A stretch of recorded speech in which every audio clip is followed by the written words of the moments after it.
Hello বন্ধুরা, তোমরা কেমন আছো? আশা করি ভালো আছো। আমি অনেক ভালো আছি।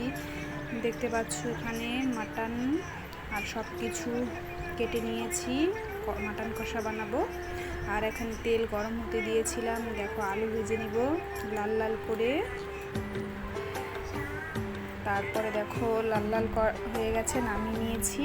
তারপরে ওই তেলের মধ্যে গোটা তেজপাতা, গোটা জিরে আর কেটে রেখেছিলাম পেঁয়াজ, রসুন, ওগুলো ভেজে নেব ভালো করে, লাল লাল করে ভেজে নেব। তারপরে আমি যত সব মশলা লাগে আর কি মাটনে, সব রকমের মশলা দিয়েছি, ধনে গুঁড়ো, জিরে গুঁড়ো, দিয়েছি। এখন ভালো করে আমি এটাকে পেস্ট করে নেব। দেখো পেস্ট করে নিতেছি, ছেড়ে দিকে বেরোচ্ছি। দেখো পেস্ট করা হয়ে গেছে। এখন আমি মাংসের মধ্যে দিয়ে দিই।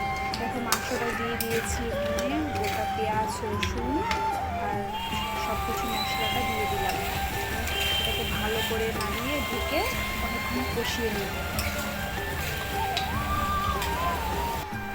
দেখো বন্ধুরা, ঢাকা দেওয়ার পরে একটু জল উঠেছে মাংস থেকে। এখন ভালো করে আর একটু কষিয়ে পরে জল দিয়ে হালকা করে নামিয়ে কষা কষা করে। দেখো এখানে আমার কষানো শেষ। এখন হালকা জল দিয়ে নিচ্ছি।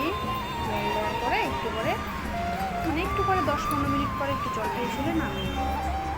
দেখো বন্ধুরা রেজাল্ট কেমন হয়েছে বলবে। ও হ্যাঁ, দেখো মাঝখানে আমি আটা মেখে রেখেছিলাম, রুটি বানাবো। হাজবেন্ড বলেছিল রুটি খাবে, তো ভাতও রান্না করেছি। তারপরে চিচিঙ্গা ভেজেছি বলতে